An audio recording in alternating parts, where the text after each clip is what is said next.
जय श्री कृष्ण। राधे राधे दोस्तों आज मैं आप लोगों को लड्डू गोपाल की एक ऐसे चौंका देने वाली बिल्कुल सत्य लीला कथा सुनाऊंगी जिसे सुनकर आप सभी आश्चर्यचकित हो जाओगे।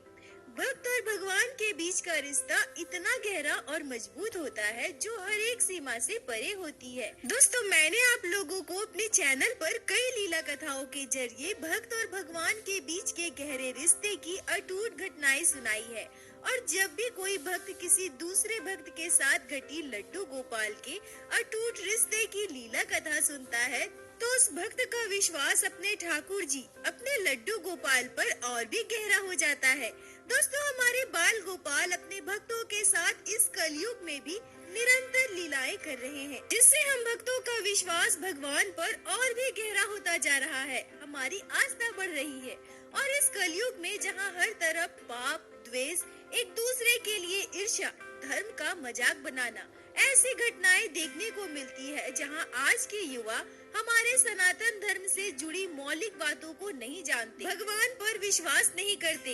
इस विज्ञान के युग में युवाओं को ऐसा लगता है कि भगवान होते ही नहीं है, सब विज्ञान का चमत्कार है। वहीं दोस्तों, जब ऐसे भक्त किसी अन्य के साथ घटी लड्डू गोपाल के चमत्कारों को सुनते हैं, हमारे ठाकुर जी के द्वारा अपने भक्तों के साथ किए गए अनंत लीलाओं को सुनते हैं, तो कहीं न कहीं उनके मन में बदलाव जरूर आता है।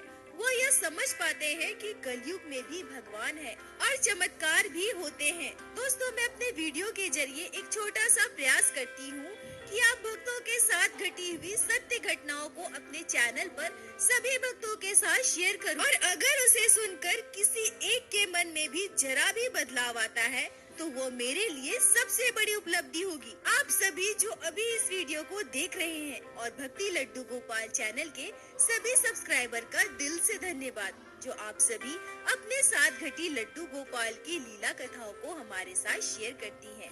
दोस्तों, अब मैं आज की लीला कथा आरंभ करती हूँ। लीला कथा को पूरा अवश्य सुनिएगा। आशा करती हूँ आज की यह लीला कथा आप सभी को बहुत अच्छी लगेगी, आपके हृदय को स्पर्श करेगी। लड्डू गोपाल के लिए आपका पावन प्रेम और भी बढ़ जाएगा। आज की यह लीला कथा वर्षों पुरानी है। दोस्तों, जिनके भी घर लड्डू गोपाल विराजित है, जो बाल गोपाल की सेवा करते हैं, वो लड्डू गोपाल की सेवा बिल्कुल अपने संतान की भांति करते हैं। उनके हर एक छोटी छोटी जरूरतों का ध्यान रखते हैं। मौसम के अनुसार कपड़े, मौसम के अनुसार जल, मौसम के अनुसार भोग का भी ध्यान रखते हैं। आज की यह लीला कथा एक वृद्ध मैया की है जो लड्डू गोपाल की परम भक्त थी। उनके घर छोटे से बाल गोपाल विराजित थे। इस जगत संसार में उस बूढ़ी मैया का उनके छोटे से बाल गोपाल के अलावा और कोई नहीं था। वो वर्षों से अपने लड्डू गोपाल को अपना संतान, अपना सर्वस्व मानकर उनकी सेवा करती थी। बिल्कुल एक शिशु की भांति अपने लड्डू गोपाल का ध्यान रखती थी। पर दूसरी ओर वो बूढ़ी मैया बहुत ही गरीब थी। भिक्षा मांगकर वो अपना जीवन यापन करती थी। भिक्षा मांगकर उन्हें जो भी मिलता था उसी से वो अपने भोजन का प्रबंध करती थी और अपने लड्डू गोपाल को भोग भी लगाती थी। वो गांव की गलियों में घूम घूम कर ठाकुर जी के नाम का भजन किया करती थी, ठाकुर जी के नाम का गुणगान करती थी। पूरे गांव में सभी को यह मालूम था कि बूढ़ी मैया ठाकुर जी की परम भक्त हैं, लड्डू गोपाल की सेवा करती है। और बूढ़ी मैया के इसी भाव को देखकर सभी बूढ़ी मैया का सम्मान भी करते थे। ठाकुर जी की भक्ति, लड्डू गोपाल की सेवा में बूढ़ी मैया का जीवन ऐसे ही व्यतीत हो रहा था। लड्डू गोपाल के साथ साथ बूढ़ी मैया बिहारी जी से भी बहुत प्रेम करती थी। लड्डू गोपाल के साथ साथ बूढ़ी मैया बिहारी जी से भी बहुत प्रेम करती थी। उनके घर की दूरी वृंदावन से काफी दूर थी। इस वजह से वो बूढ़ी मैया हमेशा बिहारी जी के दर्शन करने तो नहीं जा पाती थी, परंतु बूढ़ी मैया का एक नियम था। वो प्रत्येक महीने कम से कम एक बार बांके बिहारी जी के दर्शन करने के लिए जरूर जाया करती थी और वो अपने लड्डू गोपाल को अपने साथ लेकर जाती थी। दोस्तों, हम सभी को पता है कि ठंड के मौसम में वृंदावन में बहुत ज्यादा ठंड पड़ती है। जैसे हम अपने घर पे विराजित लड्डू गोपाल को ऊनी वस्त्र पहनाते हैं, ठीक उसी तरह से बिहारी जी को भी ऊनी वस्त्र धारण करवाई जाती है, क्योंकि हमारे बिहारी जी राधा कृष्ण की युगल बाल स्वरूप के रूप में विराजित है। छोटे शिशु रूपी बांके बिहारी जी को किसी प्रकार का कष्ट ना हो, इसलिए बिहारी जी के हर एक छोटी छोटी जरूरतों का ध्यान रखा जाता है, उनकी सेवा की जाती है। दूर दूर से बहुत सारे भक्त बिहारी जी के चरणों में अनेकों भेंट अर्पण करते हैं। बूढ़ी मैया के घर में छोटे से लड्डू गोपाल विराजित थे। ठंड का मौसम आते ही बूढ़ी मैया ने सोचा कि मैं अपने लड्डू गोपाल के लिए एक सुंदर सा ऊनी पोशाक बनाऊंगी। भिक्षा मांगकर बूढ़ी मैया को जो थोड़े अनाज मिले थे, बूढ़ी मैया ने उस सारे दिन के अनाज को बेच दिया और उसी से ऊन खरीद कर लेकर आई। अपने छोटे से बाल गोपाल के लिए सुंदर सा ऊनी स्वेटर बनाया। अपने लड्डू गोपाल को ऊनी वस्त्र पहनाकर मैया आज बहुत प्रसन्न थी। तभी अगले ही पल बूढ़ी मैया के मन में यह विचार आया कि मेरे बांके बिहारी जी वो भी तो शिशु रूप में है ना, मुझे वृंदावन जाना है, बांके बिहारी जी के दर्शन करने हैं और इस बार मैं अपने हाथों से एक सुंदर सा चादर बनाकर बांके बिहारी जी को भेंट करूंगी। बिहारी जी मेरे हाथों से बने हुए चादर को धारण करेंगे। यह ख्याल आते ही बूढ़ी मैया खुशी से झूम उठी। पर ये क्या, दूसरे ही पल बूढ़ी मैया उदास हो जाती है। वो सोचने लगती है कि मेरे लड्डू गोपाल तो बहुत छोटे हैं, उनका पोशाक बनाने के लिए मुझे बहुत कम ऊन की आवश्यकता थी, जिसका प्रबंध तो मैंने किसी तरह से कर लिया। पर बिहारी जी के चादर बनाने के लिए तो मुझे बहुत सारे ऊन की आवश्यकता है और मेरे पास तो बिल्कुल भी पैसे नहीं है। अगर मैं भिक्षा मांगकर अनाज बेचकर उस पैसे से ऊन लाकर बिहारी जी के लिए चादर बनाऊंगी तो ऐसा करने में मुझे बहुत समय लग जाएगा। अब मैं क्या करूं?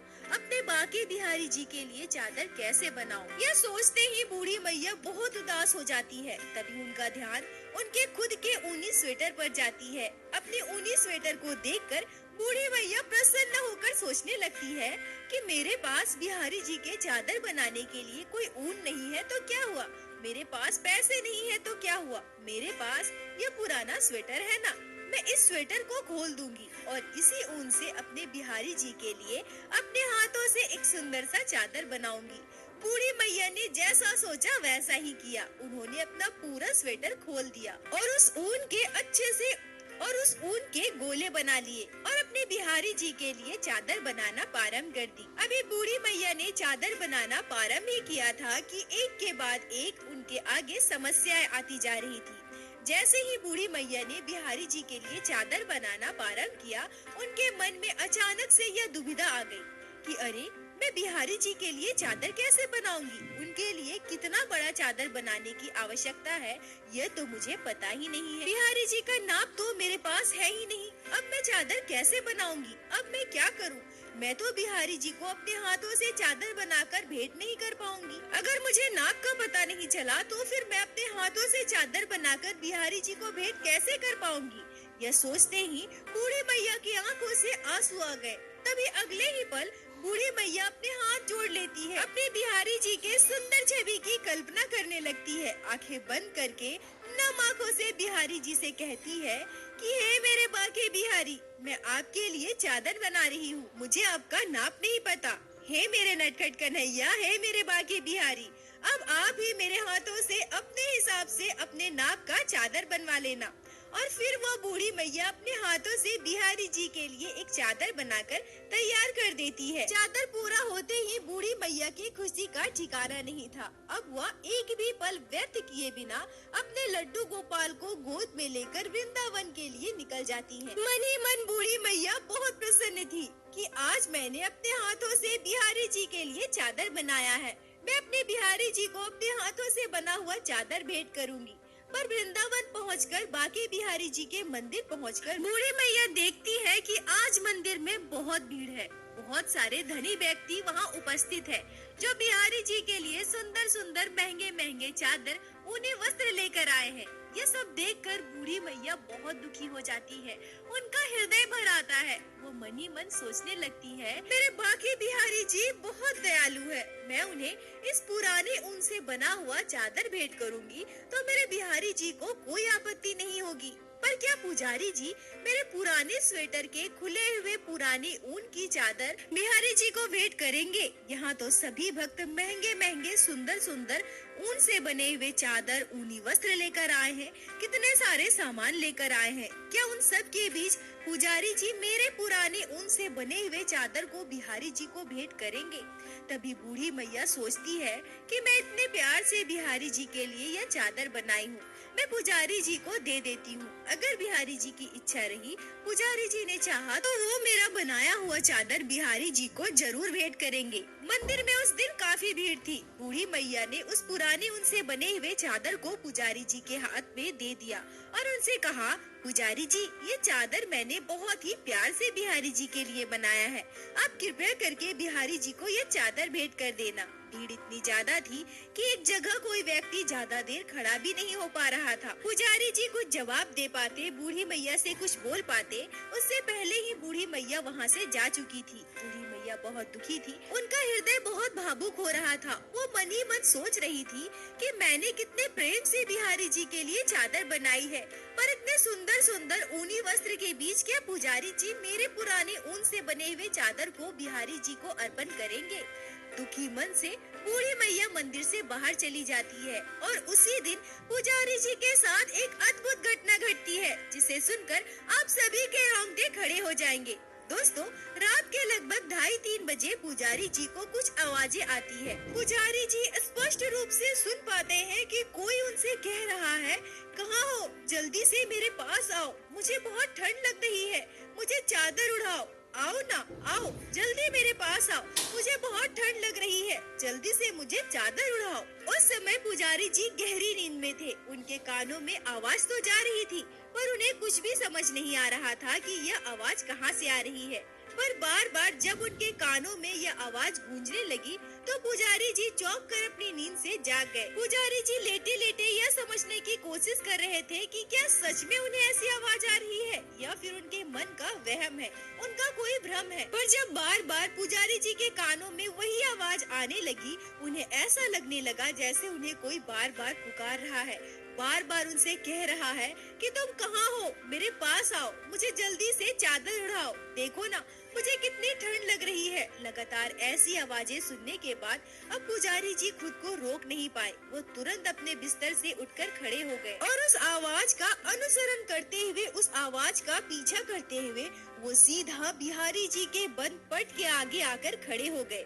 ध्यान लगाकर सुनने लगे तो पुजारी जी के रोंगटे खड़े हो गए। पुजारी जी यह समझ गए कि यह आवाज कहीं और से नहीं, बिहारी जी के मंदिर के अंदर से आ रही है। पुजारी जी खुद को रोक नहीं पाए और उन्होंने तुरंत मंदिर का पट खोल दिया। बिहारी जी के मंदिर का पट खुलते ही पुजारी जी की आंखें फटी की फटी रह गई। वो आश्चर्यचकित हो गए, यह क्या, आज तो बिहारी जी को वो चादर देना भूल ही गए थे। पुजारी जी की आंखें नम हो गई। वो सोचने लगे कि मुझसे आज इतनी बड़ी गलती कैसे हो गई। मैंने तो आज ठाकुर जी को चादर ही नहीं दिया और मैं वहाँ आराम से चादर ओढ़कर अपने बिस्तर पर सो रहा हूँ।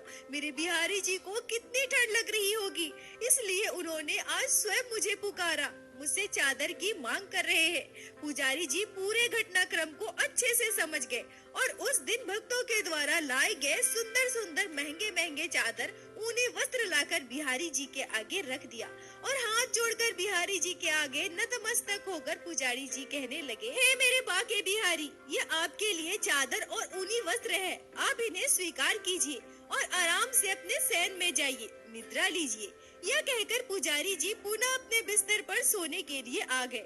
तभी घटती है एक और चौंका देने वाली घटना, आश्चर्यचकित घटना। पुजारी जी के बिस्तर पर जाते ही उनके कानों में फिर से बिहारी जी की आवाज आने लगती है। बिहारी जी फिर से उनसे चादर की मांग करने लगते हैं। बिहारी जी पुजारी जी से कहते हैं, मुझे बहुत ठंड लग रही है, तुम कहाँ हो, मेरे पास आओ, मुझे चादर दो, मुझे मेरे मैया का लाया हुआ चादर चाहिए, मेरे मैया का लाया हुआ चादर दे दो, मुझे ठंड लग रही है, मुझे मेरी मैया का चादर दे दो। अब पुजारी जी बर्फ की भांति जम गए थे। इस घटना से वो निःशब्द थे। उन्हें समझ समझ में नहीं आ रहा था कि उनके साथ क्या हो रहा है। अब वो क्या करेंगे? बिहारी जी कौन से चादर की मांग कर रहे हैं? बिहारी जी को कौन सा चादर चाहिए? वो किस मैया के द्वारा लाए गए चादर की मांग कर रहे हैं? पुजारी जी के दोनों आंखों से अश्रु बह रहे थे। उन्हें ऐसा लग रहा था कि ठंड में ठिठुरते हुए मेरे बाके बिहारी जी मुझसे चादर की मांग कर रहे हैं।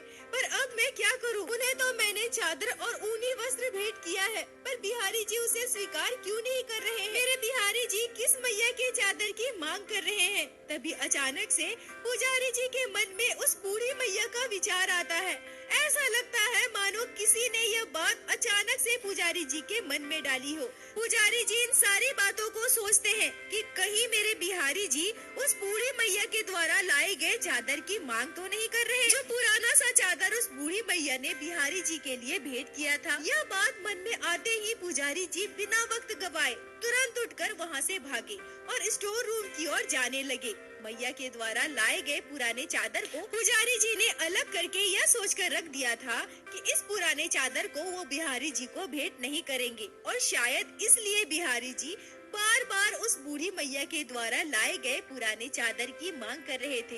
पुजारी जी को अपनी गलती का एहसास था। पुजारी जी दौड़कर जाते हैं और स्टोर रूम से उस चादर को लेकर आते हैं। बिहारी जी के मंदिर में जाकर बिहारी जी को अच्छे से वो चादर उड़ा देते हैं। अपने हाथ जोड़कर आंखें बंद करके आंखों में अश्रु लिए पुजारी जी बिहारी जी के आगे नतमस्तक होकर माफी मांगते हैं। उनसे कहते हैं, हे मेरे बाके बिहारी, मुझे क्षमा कर दीजिए। मुझे अपनी गलती का एहसास है। आपके लिए तो कुछ भी महंगा सस्ता नहीं है। आप तो भक्त के प्रेम से रीझ जाते हैं। आपके लिए भक्त के द्वारा भेंट किया गया हर एक वस्तु मूल्यवान है। मैं यह भूल गया था, समझ नहीं पाया था, इसलिए आज मुझसे इतना बड़ा पाप हुआ है, इतनी बड़ी गलती हुई है। हे मेरे बाके बिहारी, मुझे क्षमा कर दीजिए। अब मुझसे कभी भी ऐसी गलती दोबारा नहीं होगी। इसके बाद जब पुजारी जी अपनी आंखें खोलते हैं और बिहारी जी के दिव्य स्वरूप के दर्शन करते हैं, तो उन्हें ऐसा महसूस होता है कि उस बूढ़ी मैया के द्वारा लाए गए उस पुराने चादर को ओढ़कर बिहारी जी परम सुख की अनुभूति कर रहे हैं। बिहारी जी खिलखिलाकर हंस रहे हैं। बिहारी जी को इतना प्रसन्न देखकर पुजारी जी को भी बहुत खुशी मिलती है, उन्हें संतुष्टि मिलती है। अगले ही दिन पुजारी जी बिहारी जी के इस अद्भुत घटना के बारे में सभी को बताते हैं। इस आश्चर्य करने वाली घटना को सुनकर सभी स्तब्ध थे, सभी के रोंगटे खड़े हो गए। आज बिहारी जी ने इतनी बड़ी लीला की है। भक्त के द्वारा दिए गए उस छोटे से भेंट को, पुराने ऊन से बने हुए उस चादर को बिहारी जी ने प्रसन्नता के साथ धारण किया है, उसे स्वीकार किया है। दोस्तों, भगवान के लिए महंगा सस्ता कुछ भी नहीं होता। भगवान तो आपके प्रेम के भूखे हैं, आपके भाव के भूखे हैं। बस आपकी भक्ति उस बूढ़ी मैया की तरह होनी चाहिए, निस्वार्थ, निश्चल। और यह तभी होगा जब आप अपने सेवा के बदले अपने ठाकुर जी से किसी भी तरह की कोई अपेक्षा नहीं रखेंगे और निस्वार्थ भाव से अपने लड्डू गोपाल की सेवा करेंगे। एक बात हमेशा याद रखिए दोस्तों, भगवान हम सबके पिता हैं, और क्या कभी एक पिता अपने बच्चों के साथ कुछ गलत कर सकता है? नहीं ना। तो जब आपके पिता आपके साथ गलत नहीं कर सकते हैं, तो हमारे ठाकुर जी तो इस त्रिलोक के स्वामी हैं, इस जगत के पिता हैं। वो हमारे साथ गलत कैसे कर सकते हैं? ठाकुर जी ने जब यह जीवन दिया है, तो इसके साथ क्या करना है यह ठाकुर जी को पता है। इसलिए हमें अपने जीवन के बारे में सोचने की आवश्यकता नहीं है। हमारे लिए सोचने के लिए हमारे परम पिता हमारे ठाकुर जी हैं। हम वहीं तक सोच पाते हैं जहाँ तक हमारी समझ जाती है, हम वहीं तक देख पाते हैं जहाँ तक हमारी दृष्टि जाती है। पर इस अनंत कोटि, इस अनंत ब्रह्मांड के स्वामी हमारे ठाकुर जी, भगवान श्री कृष्ण हमारे घर पर विराजित हमारे लड्डू गोपाल, वहाँ तक देखते हैं जहाँ हमारे जीवन की अंतिम सांसें हैं। अगर हमारे लिए सोचने के लिए इस सृष्टि के पालनहार भगवान श्री कृष्ण हमारे बाल गोपाल हैं, हमारे ठाकुर जी हैं, तो भला हमें अपने लिए कुछ मांगने की क्या आवश्यकता है? आज की इस लीला कथा के जरिए हमें भक्त और भगवान के बीच के एक अटूट प्रेम का प्रमाण मिलता है। इसलिए दोस्तों, बस अपने ठाकुर जी की भक्ति करिए, उनकी सेवा कीजिए और मेरे साथ एक बार प्रेम से कहिए, बोलो बाके बिहारी लाल।